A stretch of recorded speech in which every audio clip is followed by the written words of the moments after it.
Welcome back to another episode of NFT Catcher Podcast. We'd like to remind everybody that nothing on the show is meant as financial advice, and to please do your own research. Thank you, and enjoy the show. Now the subject is NFTs. They're known as non-fungible tokens, or NFTs. NFTs are exploding in popularity. This is a technology that will forever change the way people interact. So it is happening whether you understand it and like it or not. This phenomenon is moving. The digital. You have now joined Jenny from the Blockchain and Michael Keene on the NFT Catcher Podcast. What's up, everyone, and welcome back to another episode of the NFT Catcher Podcast with me, Jenny from the Blockchain, and my co-host here, Michael Keene. Michael, good afternoon. How you doing? Good afternoon. It's nice to be talking during the day, and I'm great. I'm super excited for today's episode. Yes, and today we have a very special episode because actually this is not only our 25th episode, but actually it's our first time having a guest on. And none other than one of the co-founders of Cool Cats, xtremetom. Tom, welcome to the show. Hello, how's it going? What's up? Thank you so much for coming on. Honestly, we're so excited to have you. Michael and I and Andy backstage, we all have Cool Cats. So yeah, we're super excited to just kind of hear more about, your story on Cool Cats and the journey, what you guys are working on. Maybe you'll leak some alpha later. Who knows? Who knows? Who knows? Stay tuned, folks. Stay tuned. But first of all, 11.5 ETH floor. This project came out July 1st, my birthday. There's 5,000, thank you, 5,100 unique owners, 72,000 ETH in volume traded. Wow. Cool Cats has been really blowing up. I mean, it's crazy that it's only been 7 months. And, this is one of the top projects in the space right now. I'm curious to hear, your story on how Cool Cats got started. You're one of the founders. There's 4 people on the founding team. Looks like you guys have really grown. You have 16 or so people on the team now? 26. 26. Wow. Damn. Okay. So yeah, would you share with us, the story on how Cool Cats got started? Sure. I mean, so let's just think it started, I guess, for myself and Rob, both of us, for about 15, 20 years ago, when we both started teaching ourselves how to code, independently, not together. I only met Rob the last 5 years or so. And I started building projects for myself. I don't know if you remember Gaia Online, which is an avatar project where you can literally just buy items for your character. It was way ahead of its time it's basically come full circle now. But you could buy swords and hats and whatever for your character. And so I kind of built my own one of those called Zantani.com, which is actually still up as well. So if people wanted to check it out, it's not something I own anymore. I sold it on, but that kind of got me really into the love of pixel art and things like that. And then I just, kept building my own projects and building stuff where I tried to generate communities and learn that kind of side of the internet, because everyone knows it's really hard to build a community. And so from there, I just kind of learned about how building community and all different aspects that kind of go into really an NFT project. Because you guys probably don't see all the different sides from a founder's perspective, all the different cogs and stuff that actually build a project up. So I kind of went through and we learned all those bits and pieces. And then one day, Rob and I were really bored in our mainstream jobs that we've pretty much just left in December. And we just started trying to find something that would really scratch that creative itch.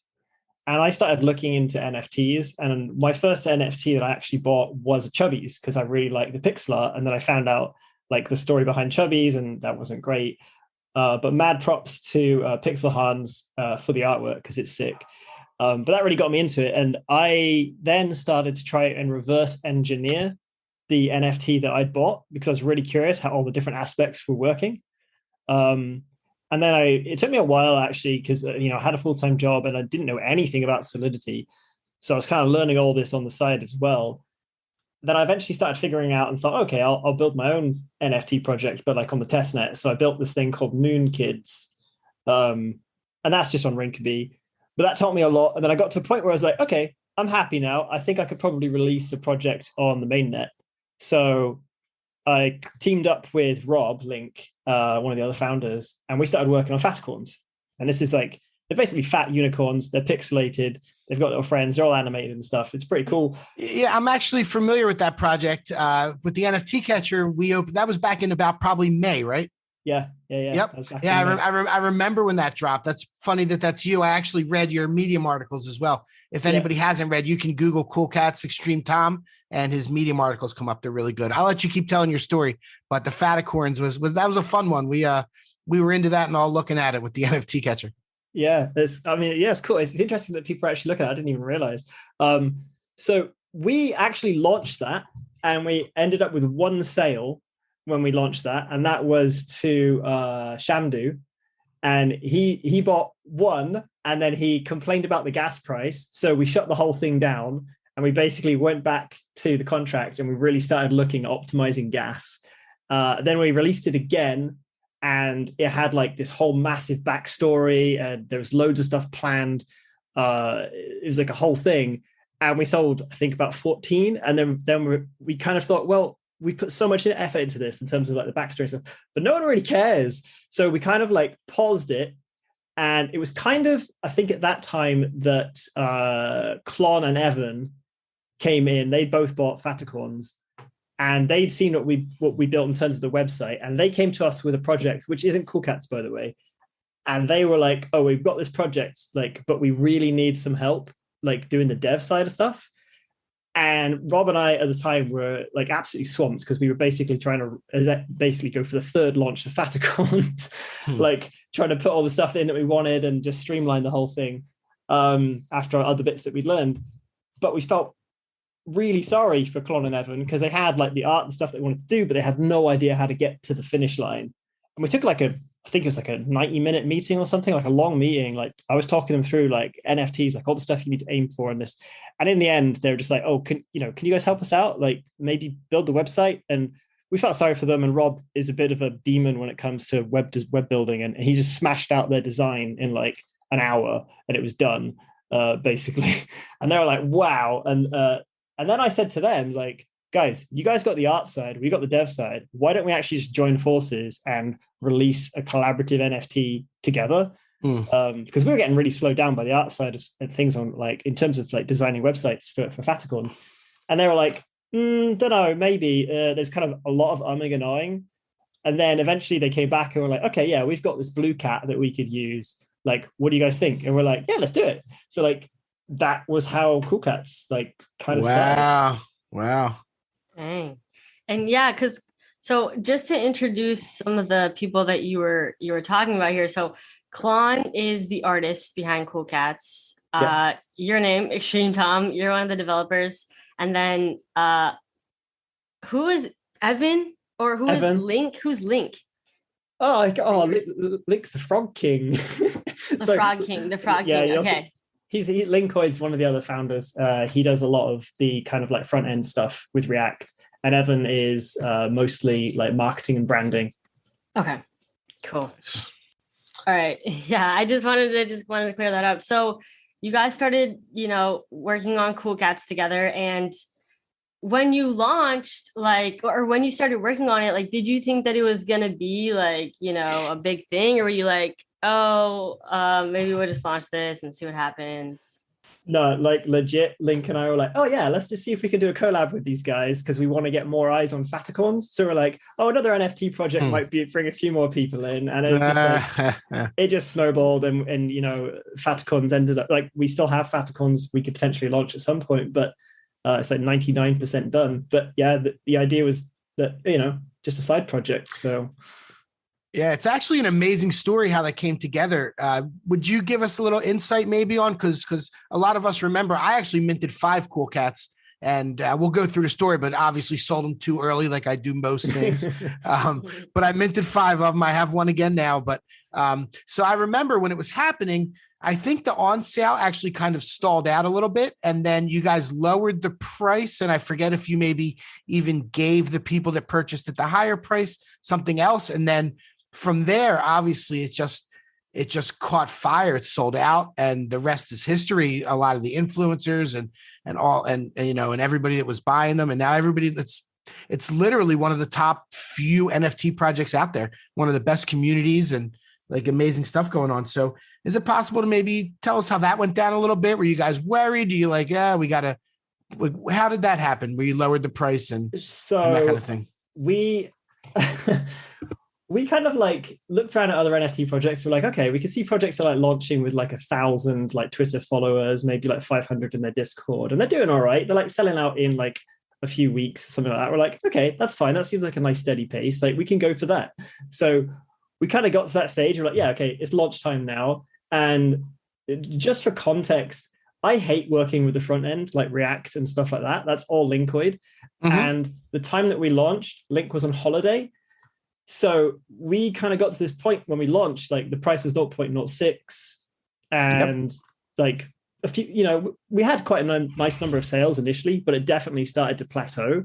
And at that point, we're like, well, we might as well actually, to be honest, we're umming and ahhing what to do. We're kind of deliberating whether or not we're going to lower the price. What could we do?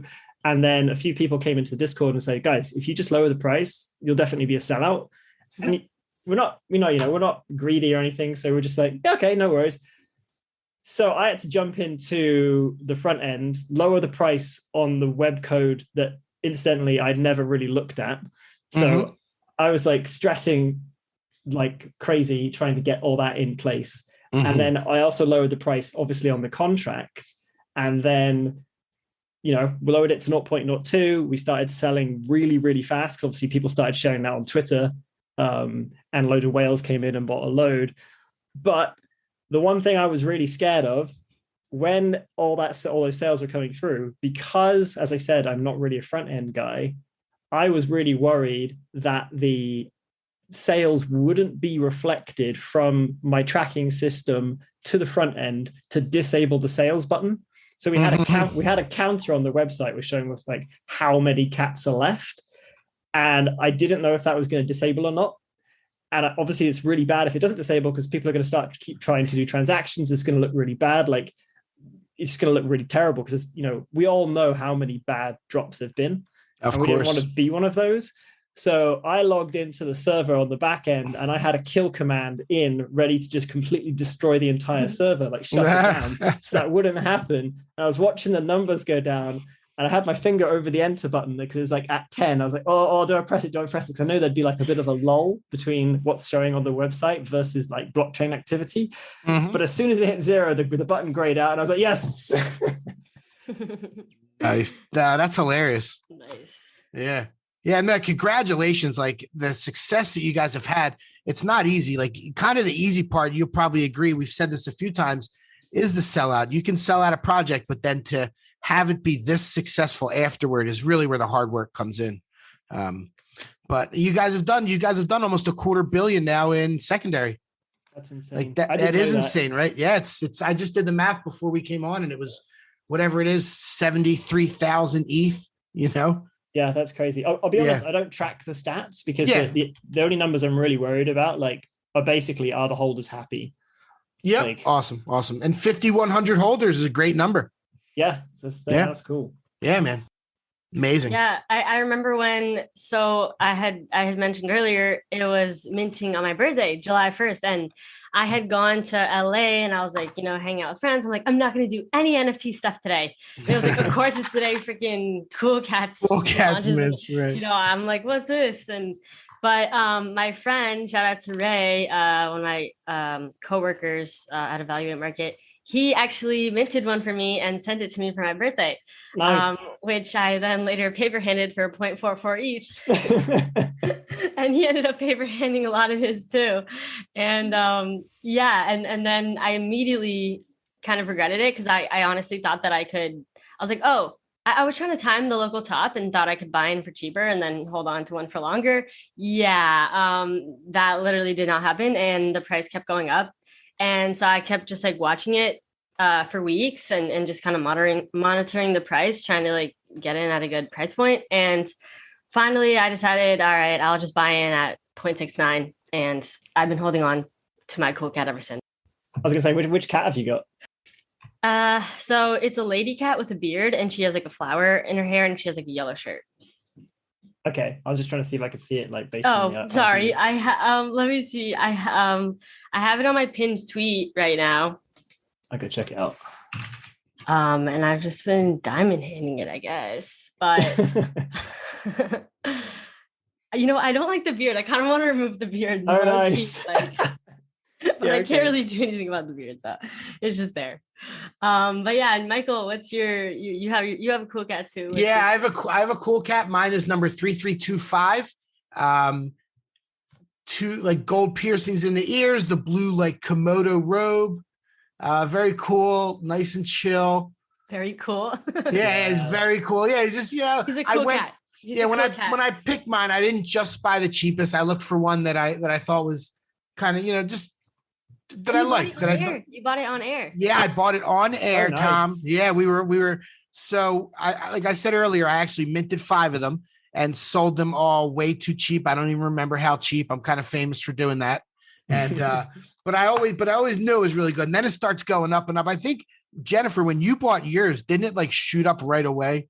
Right after you bought it? It shot up after that, and people were like, "Oh my God, you bought it at a good time." So yeah, and then it just was getting better and better. And then we were on, and I was saying something like it really feels like a 15-20 ETH, like something's coming, like it was just going up and up. Yeah, we'll play back the tapes. I definitely said that.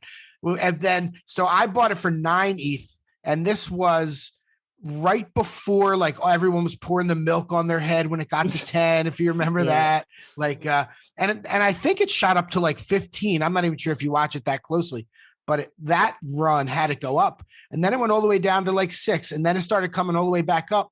And I actually, like I said, I priced it at 11.5, and it was sitting there for about a month, and it was going up and up. And then one day our producer Andy texted me, he goes, "Oh, by the way, floor's at 11. So you think about what you want to do." And I was like, I'm going to leave it. I'm going to leave it for sale. The floor got up to 11.44, and I'm sitting at my computer. I'm like, and I was kind of sad about it, but 11 and a half ETH is a lot of money too. So I'm like, yeah, I'm just going to go. And then it just, whatever reason, it didn't quite touch mine. And then it went back down to like whatever it was. And then we got back on the air a week later, and I was telling the story, and Jennifer was like, "You better take that thing down." So I was like, all right. So, and I actually pulled it down on air. So now I still own it, and I'm going to own it for a lot longer. I don't want to sell it, but I'm always, when I see those big numbers, it's hard not to kind of cash in a little bit, but we love the project. All 3 of us are definitely big fans, and it's played a big part in this podcast. Yeah, that's awesome, guys.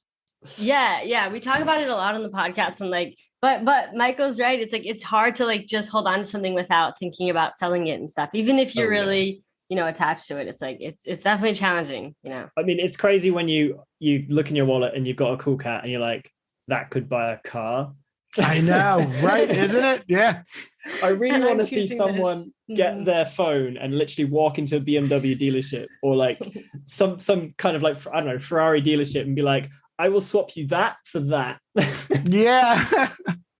Crazy. Oh my gosh. I mean, honestly, that's not a good trade though for the person getting the car, because the cool cat's worth more. And that leads me to the next thing, which is one of the things about holding on to, honestly, one of the things that really sold me with cool cats was like, you guys were like, "Oh, we're going to do monthly airdrops." And I'm a sucker for airdrops. Like, and so I'm like, what? Pre-stuff? Hella previous. But let's talk about pets, because on the 28th, so we got in 10 days, pets are coming out. You guys are dropping the token. Tell us a little bit about that. Okay, so I mean, what do you want to know about the pets? I mean, there's a we whole want to know world of everything stuff. there is to know. I want to know everything. Oh, Jesus. Well, okay, so these are companions, right? That are being airdropped to holders.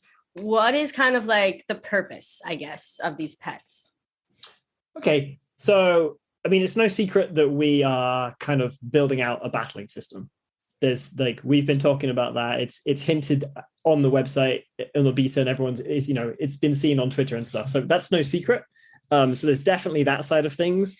But one thing we really wanted to do with the pets is a lot of NFT drops. The randomization is either handled directly through the contract, or it's done pre-mint and you just get lucky if you get the right ID or something like that. We wanted to actually put a bit more power. Nice mug, by the way.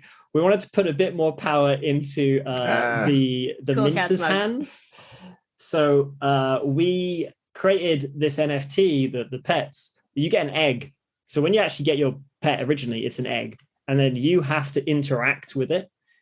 Think kind of like Tamagotchi a little bit in terms of hatching the egg out. So within the game that we're building, you can basically take your egg, your pet, even in egg form, and do quests. Those quests will give you milk, which is like the game currency, and then you can use that milk to buy pet boxes. And pet boxes are basically a chest that you can open, and they spill out like random items. You don't know what the items are, but it's like a fixed number of items. Random items. It's just like weird stuff that some of it is really weird.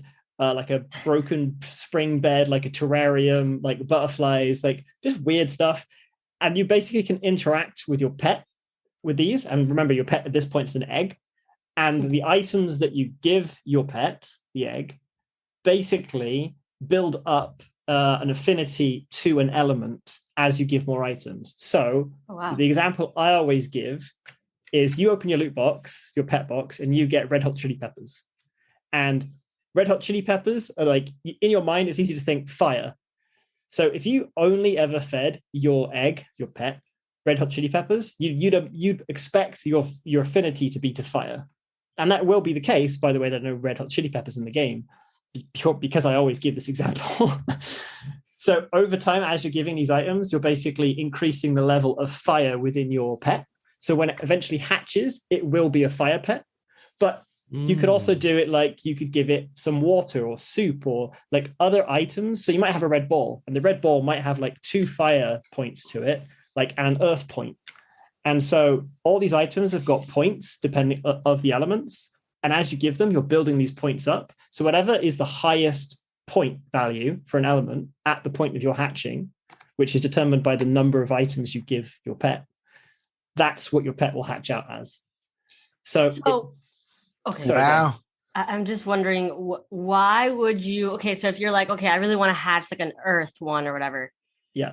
Why would you give it other elements instead of just? So earth? this is the sneaky bit.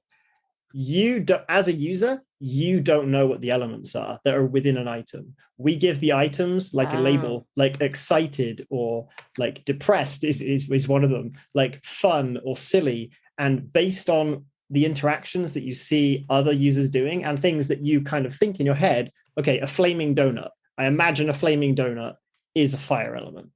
So it's kind of a bit of using your intuition to figure things out, but it's also a bit of the experimentation. But what you can do is if someone has hatched a pet to final form on OpenSeas, you can look in that OpenSeas pet and it gives you a list of all the interactions that pet has had in the metadata. Ew. So it means you can actually start looking through OpenSeas and be like, right, okay, I can see someone's hatched a water. What items did they give? And you can start kind of tallying these things up yourself. And the community basically gets the chance to work together, if they want to like figure out what items carry what value of element. So they hatch at different times. People's eggs are going to hatch at different times. Yeah. I mean, if you get an egg, there's no limit to how long you hold the egg. Think Bored Ape serum, for example. People still have the serum. So if you wanted to hold your egg for 5 years, be the last person ever holding an egg. Wow, I didn't realize all this. Is there a benefit to that? And what should we strive for as far as, what type of pet we should hatch? Okay, so I'll answer the second question first. So the type of pet, obviously you're going to have people who really like the look of a particular element, like Earth, Wind, Fire, Water. And you can see them on like our Twitter account, like Cool Cats NFT. So some people are going to go purely for the aesthetics. But as the community hatches stuff, everyone knows in terms of NFTs, the rarer something is, the higher value it can start carrying. So if the whole community is really driving towards, say, 80% people are going fire, and you're like, well, I want my pet to be worth more, so I'm going to try to hatch it towards water.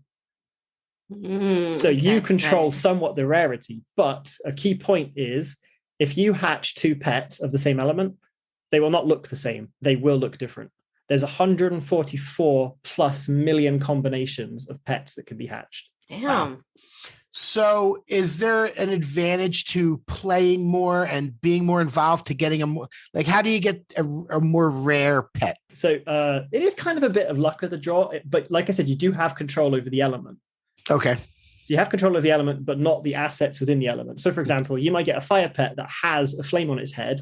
Got it. Someone else might have a fire pet that doesn't have a flame, but has like flames on its hands. Is there going to be a situation where maybe like a majority of people are going for the flame and maybe very less people would go for the water, or is it kind of already distributed? No, it's 100% random. It's basically driven by the community. Yep. Cool. Very cool. So you can kind of get a sense maybe like, hey, not many people are going for this one. Maybe I'll go for that one. Well, so you kind of want to see what other people are hatching their eggs into before you decide to what. So then maybe, okay, so maybe you shouldn't start feeding your pet all these things until you kind of know what other people are feeding their pets. Wow. Because we know that people are going to do that kind of stuff. Me trying to rig the system. Yeah. The questing system is built so that if you're only ever questing as an egg, you earn base amount. If you're questing a stage, there's multiple stages to your pet. So as you go through the stages, you can actually earn more from questing. And if you're questing in the final form of a pet, like the actual final creature, you can see all the assets and everything, you get the gold, a bonus. Plus, if that quest is designed to give an item out as a reward, you get it. But you only get the item rewards as a as a final form pet. Damn, and this is all launching on the 28th, January 28th. Yeah. Wow. So how does the token play into this? Oh, the token's milk. Yeah. And that's what so there's multiple ways to earn milk. So as a cool cat holder, you can you can go and claim milk. You don't have to stake your cat. You don't have to do anything with your cat. Literally come to the website and just claim milk. You can claim every 5 minutes if you want, every 10 minutes. What? There is a set amount that you can earn in a day, but you can claim as many times as you want in that day. It's up to you. I just watching you thinking through this. I'm like, yeah, because we're on video right now, but obviously this is audio only for our listeners. I'm just like, intrigued right now. No, this is a lot of information. I didn't realize all these details. So this is awesome, Tom. Yeah. And okay, so that's as a cool pet. Sorry, cool cat. Also, the different tiers of cool cats give out a different amount of milk. It's not a massive difference deliberately, because we are building a really massive gaming system. So the stuff that I'm talking about now, this is all stage 1 of like 30, 40, 50 stages. So there's a huge thing coming out. And so it doesn't make sense for us to front load all the benefits immediately to the tier of cat at the point of the token inception, because that will break tokenomics and make it insanely hard for us to balance moving forward. So you do get, just to kind of go back, depending on the tier of cat, yes, you get a bit more milk. That's passive. You don't actually have to do anything for that. As a pet owner, say you don't have a cat, for example, you come in, you've got a pet, you don't have a cat, you can come and do quests to earn your milk. And we've tried to make it so the disparity between your pet hatching final form, if you aren't a cat holder, versus if you are a cat holder, to be not too big. Because we don't want, say, for example, pet holders having to wait 250 days to hatch their pet versus a cool cat that can do it in like 14 days, something like that. Because that's just going to feel super bad for the pet holders. Right. So that's kind of like the questing. And so the questing earns you milk. As a cool cat holder, you also have access to this thing called the Adventurers Guild. And the Adventurers Guild is if, say, for example, you're Psyduck. So Psyduck is one of the kind of like more famous cool cat holders, and he has a lot of cats. There's no way he's going to have time to do all of his pet quests in a day. But what he can do is he can use the Adventurers Guild, where he can stake his pets, and he'll earn less than if he was to manually do his quests, but he can come back the next day and claim his milk. Interesting. Okay. Yeah. You guys have thought deep into this one. There's a lot going on. There's a lot going on here, man. So you're the dev for all this. You kind of put it all together, and this is It sounds almost like you've created this system. Like this is unique. There's not like anybody else using something just like this, right? As far as I know, I can't say for sure that we're the only people doing this because so many projects come out every day across. Of course. Yeah, for sure. But as far as I know, we're the only people doing this kind of system where the minters actually have a say in the final form of their creature or the NFT. So cool. Jeez, yeah. Oh, sorry. Go ahead. That's okay. I was gonna say that just must be really fun to be able to be that creative with no real rules, and you get to make the rules. That must be a lot of fun. I mean, we've got so many Google Draw documents where we've been mapping all this out. But yeah, it is a lot of fun. And all the stuff we have to plan for the future as well. Yeah, for sure. So is this why you have 26 people on your team? I mean, yeah, there's a lot of artists. There's a lot of artwork that goes into this for sure, and like a lot of dev work. So much dev work. I bet. Ooh. And the one thing I haven't told you guys yet, Ooh. actually, secret alpha leak. No, everyone knows this. No, this is secret, top secret. You're hearing it here first, folks. So the way that we've built our system, you never have to pay gas for any of the pet interactions or items. Oh my God, thank God. Wow. You do have to pay gas for the minting of your pet, but after that, all the game system stuff, we pay the gas on it. Really? Do you pay gas when you claim your milk? No. No, wow. Cool. Good stuff. Wow. That's awesome. Good stuff. And the milk will show up. This might be a remedial question, but like you can add that token to MetaMask and it shows up in your assets. So to be clear, milk exists on two chains. It exists on Polygon and Ethereum. The milk that you claim through the game system is on Polygon because our game runs in Polygon. Yep. Okay. For faster transactions. Absolutely. I get that. Yep. Yeah. But it does go into your wallet, as do all of your tokens, your items, all that kind of stuff. So if you wanted to, go and trade your milk on QuickSwap or trade your items in OpenSeas. Like it's up to you. Right. Okay. Yeah. Not necessarily trading, but like, so you can trade what items you're going to be able to trade the items you collect on OpenSea. So if I wanted to go on there and buy a whole bunch of fire, I could do that. That's a possibility. We also have our own marketplace within the game as well. Okay. So cool. Because, for example, you might be searching for a very particular type of item because you're aiming for your final element. Yep. You might open a loot box and you might get none of that. So you immediately go and list it in the marketplace, and then other people are looking for that as well. Yeah. And so everyone can, if you want to, you could potentially earn some profit because you put a markup on the items that you're listing. Wow. And is there an advantage to feeding your egg like as much as possible? Is there an advantage to that? Anything and everything. Yeah. Just make it a cute little fatty. It doesn't necessarily make it more rare. It just gives it it's that every pet has a finite number of interactions before it gets to final form. Okay. It'll hatch when you give it enough. I gotcha. Yeah, what actually happens is there's stages. So you give it X number of items and it goes from egg to cracked egg with a little head popping out. And then you give it a bit more and you get like the next stage. Cute. And you might have seen Andrew Wang's profile picture. I believe he had a few days ago, he had stage 2 pet as his profile picture. Oh, really?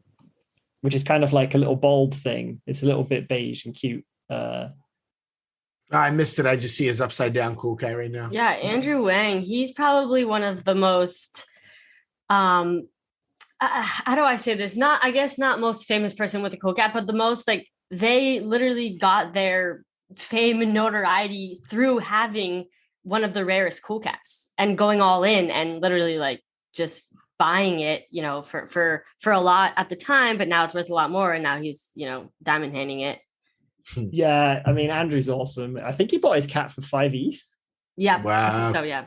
Good for him. And he put like all of his savings into it or something, right? Yeah. He has like a crazy story. Yeah.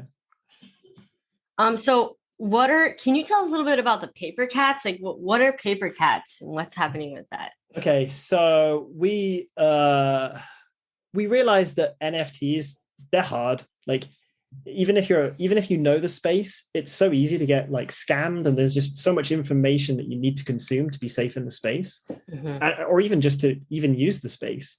And so for brand new people coming into the NFTs, it's super confusing. And I don't know if you remember your very first like transaction, but it's really scary as well. Yeah. I know I clicked that submit button and I was just waiting for that MetaMask bing. Like, is all my money gone? What's happening? You're like, it's been 2 minutes. Where's all that money gone? So we decided we really wanted to hold people's hands through that system. And Grandpa Bacon, who's one of the devs over at Cool Cats, he's doing a lot of work on Paper Cats, like so much work. He's basically written that there's two sides to Paper Cats. There's the dev side, and then there's also the kind of new to NFT users side. So the dev side, when Adam, Grandpa Bacon, started like work with us, like I've been working with him for like years and years. He hadn't done any Solidity stuff before. And I said to him, well, if you want to write Paper Cats, go for it. Like, might as well learn like Solidity whilst you're doing it to kind of get him up to speed with stuff. We got him started, and to be honest, it was a really good move for us to do that, like not bigging up ourselves or anything, but in terms of the way that he addresses the articles, because if I was to write the articles, I would miss certain things out because I take them for granted now. Whereas he was questioning every single line of code. And so he's basically writing about every single line of code as he's going through it and the reasoning behind doing stuff.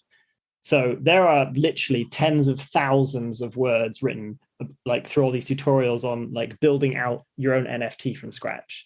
So he covers that. And then he does exactly the same kind of detail for a brand new user, but we've done it in a really kind of family-friendly way. Because, I mean, we've all looked at a Medium article and we can see the scroll bar is like stupidly huge and just be like, yeah, I'm not reading all that. Like, I'm out. Yeah. So we've done it so that we walk through, everything is broken down into sections, like how to fund a MetaMask wallet, like how to sell on OpenSeas, how to buy on OpenSeas. And these are all like subsections that you can click on. And then, like, pardon the expression, it's designed for kind of like toilet time. So you just sat there just flicking through these slides, and it's like a conversation between Blue Cat and another character. And Blue Cat's asking the questions and the other character saying, well, this is what you can do, and like showing it. And it's coupled with an NFT called the Paper Cat. And the Paper Cat is designed to have infinite mint. And it has two traits. It has a background color and it has a color of heart in the middle. And the background color is kind of a bit of a random thing. And the heart in the middle is broken down into kind of tiering. And the reason we do that, the reason we set the contract up like this is because with infinite mint, we never want people who are coming into the NFT space to have to worry about like, oh, this is too expensive. Like, because infinite mint, they don't have to buy it on OpenSeas where the price might get hiked up by someone. They can come straight to the contract and mint one out for just gas. And so they've got their very first NFT, which is a Paper Cat. And then they might actually get lucky in that minting and get a Paper Cat with a really rare heart color. And so we can start teaching them about tiers and stuff within NFTs as well. Oh, wow. That's really cool. And that seems like something that like they should be teaching in schools, honestly. Like they should take your guys's Paper Cat curriculum and like teach high school students and stuff. They really should. Yeah, it's we've been wanting to bring it out for a while, but obviously we've been super busy with pets. So it's to be honest, it's about 90% done. We just need to build a bit of website for it to get it out the door, and a few more articles. But yeah, it's good work, and Adam's done amazing work on it. So. Nice. That's awesome. Yeah. I remember hearing about Cool Cats a while ago, and I know it's something you guys have been working on as a way to educate people and bring more people into the space. And yeah, I think that's huge too. Like educating people, there is such a learning curve. And I think, we take it for granted. There's a lot of people that listen to our podcast where they'll message me and they'll be like, I'm new to the space, and a lot of, the things you guys are saying, I don't understand, but, I'm learning. And it's like, and I love that it's like you guys are building something out where it's really, like you said, holding people's hands and, walking people step by step. Because yeah, if you don't have somebody helping you, like I was so lucky, my sister, she's a little bit more ahead than me with NFT stuff. And it's like, she was able to teach me things, But if you don't have somebody teaching you, it can definitely be a challenge to jump in, and it's scary, definitely a like you said. space for sure. Yeah. We talk sometimes about all the large giant companies that are around. Have you guys ever had like a large company come to you and try and buy you guys out? Not even just collab, but is there anything like that? Like what would happen if like Disney came to you guys and was like, hey, we'll give you $2 billion for the Cool Cats? Like, if you guys thought about that, or is that even, would you sell out? Yeah. I mean, well, you don't have to say whether you'd sell out, because it's not even selling out. If somebody I wouldn't blame you. And if you get offered billions of dollars one day, I wouldn't blame you for one split second. But is that something that's been considered? Is that something that's maybe even like come to you already? It's an interesting question. I haven't really considered it myself.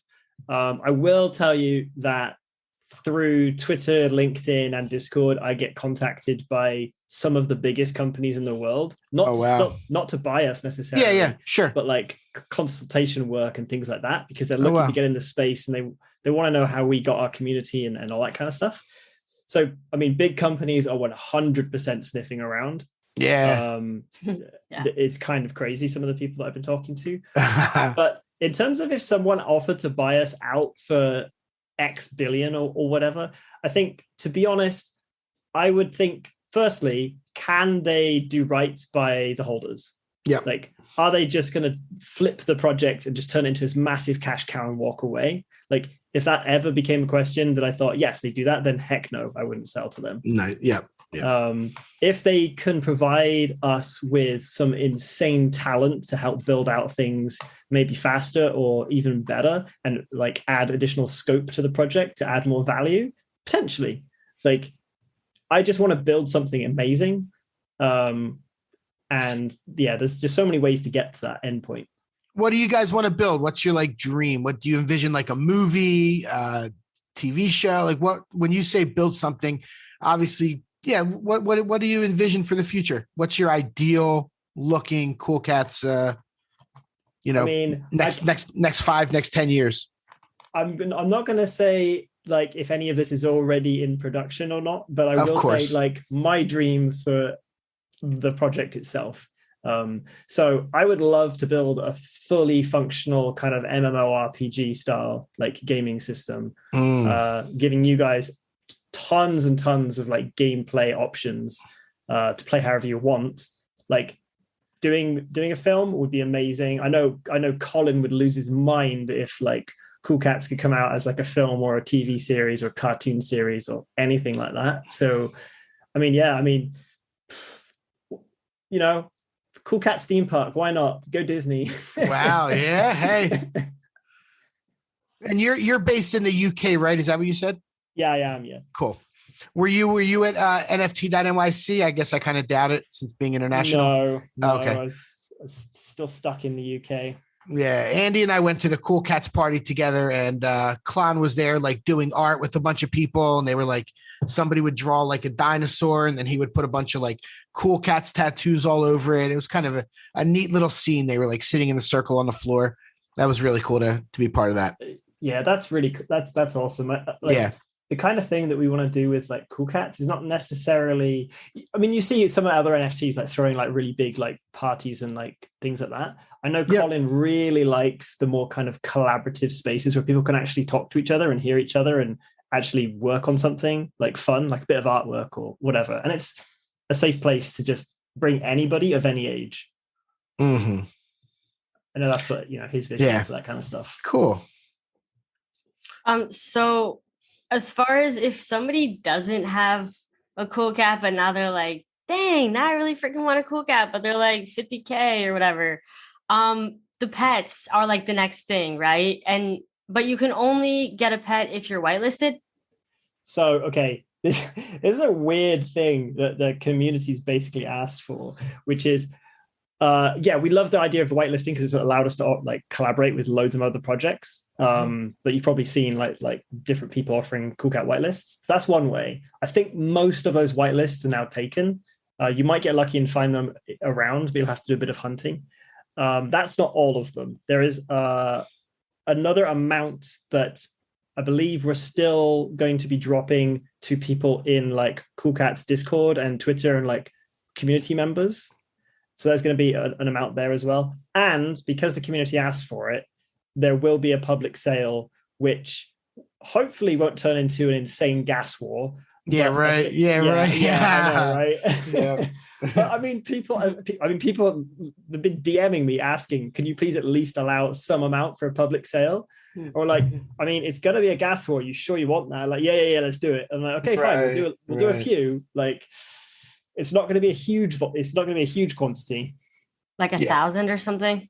I mean, kind of in that ballpark. Yeah, we're not going for massive amounts on a public sale. Yeah. Right, because a bunch are whitelisted, and then 10K for holders and stuff. Okay, that's exciting. Yeah. Dang.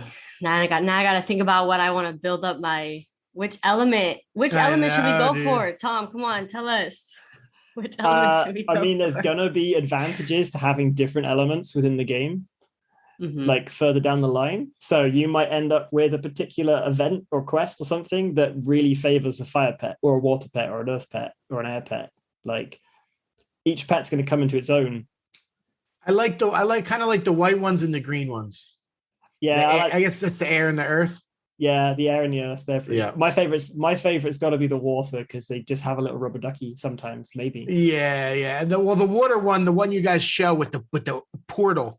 With the window portal in his belly, that's pretty cool. That's pretty cool. Yeah, that's definitely one of my favorite ones. Yeah, that's a really good one. Yeah, you guys are creative with the traits. I always love the cool cats, like with the TV on their head, and there was a lot of really cool stuff. Yeah, the TV ones are actually, they're pretty fun. People started buying them up and then just replacing the cat in face and putting like a bored ape or something else in it, which is really cool. Yeah, love seeing that. Yeah, for sure. So let me ask you guys something. Like, what would you want us to build next? Wow.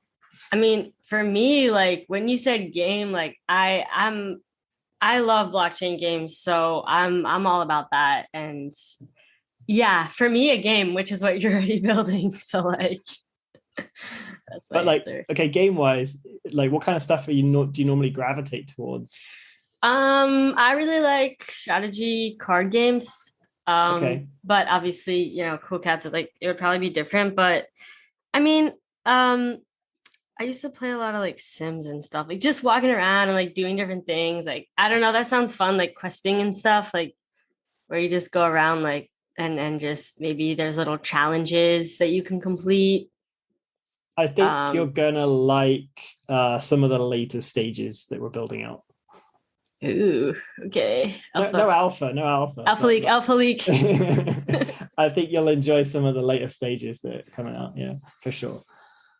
Yeah, that was a good question. As far as what I'd like to see, I'm not necessarily so much of a game player. I'm always so busy. It's hard for me to get like dialed into a game, but I love the real world events. I love like what you guys did in New York, and I went into the merch pop up in Miami and stuff like that. And I just like to follow along and to see what the ideas you guys have. Like if you do come out with any kind of show or movie, I'd like support that. I think that'd be really cool for the community. But I'm definitely really interested in watching it, and really cool after I heard all the things you guys have planned for these pets. I didn't realize it was so dynamic. I just thought it was, you get a pet and you're going to sell 10,000 more pets, but that's really awesome.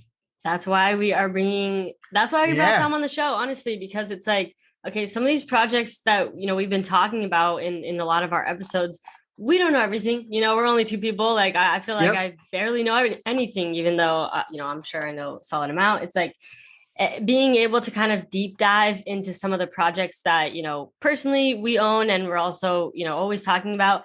I think this is just really exciting. And thank you, Tom, for being our first guest and saying yes. Like, thank you for that. It's a pleasure. I've enjoyed it. It's good. By the way, you've got awesome hair. Oh, thank you. Thanks. That's nice. That's nice of you to say. It's great. Thanks. I got compliment. Yeah, I know he was talking to me, Jennifer. Jennifer. Come on. No, it's funny because my sister has colorful hair too, and whenever we're walking together, someone always be like, oh, nice hair. And like we both know they're talking about her because hers just looks way better than mine. And I'm like, whatever. Is this like a competition, is it? She's like, oh, thank you. Yeah, I guess it is kind of a competition. But anyway, all right, we'll wrap this up unless Michael, you have any last minute questions or anything? No, I think we're really good, Tom. It was really a pleasure to have you. I hope we can do it again sometime, and we very much appreciate it. Like I said, we're all fans of your project, and I think our listeners are going to really enjoy hearing so much detail about, you know, how it started, what you guys have planned for the future, what the pets are looking like. It's really nice of you to come on, and wish you the best of luck, man. We'll be cheering the project on forever. Thank you very much. I hope I didn't actually bore anyone because I know the details get pretty nitty gritty. No, I don't think so. It was interesting. It was interesting. Yeah. Sure. All right. Thank you all for listening, and we'll catch you in the next episode. Peace. Bye. We love the cats. Yeah. We love the cats. See you guys. Love it. Thank you for tuning in to the NFT Catcher Podcast. We hope you enjoyed today's episode and learned something new about the exciting world of NFTs. If you enjoyed today's episode, please take a moment to subscribe to our podcast on Apple, Spotify, or wherever you listen to your podcasts. And if you really love what you're hearing, please leave us a rating and review on your favorite platform. If you want to stay up to date with the latest news and insights from the NFT space, be sure to follow us on all the socials at NFT Catcher Pod. You can follow Jennifer at Jennifer_pseudo and Michael at NFTicket. I'm your producer, Andy, and I'm at AJC254. Our theme song's by It's Just Los. We always appreciate your feedback and support, which helps us reach more people and bring you informative and engaging content about NFTs. We look forward to bringing you more great NFT content in future episodes. Thanks for listening. Peace.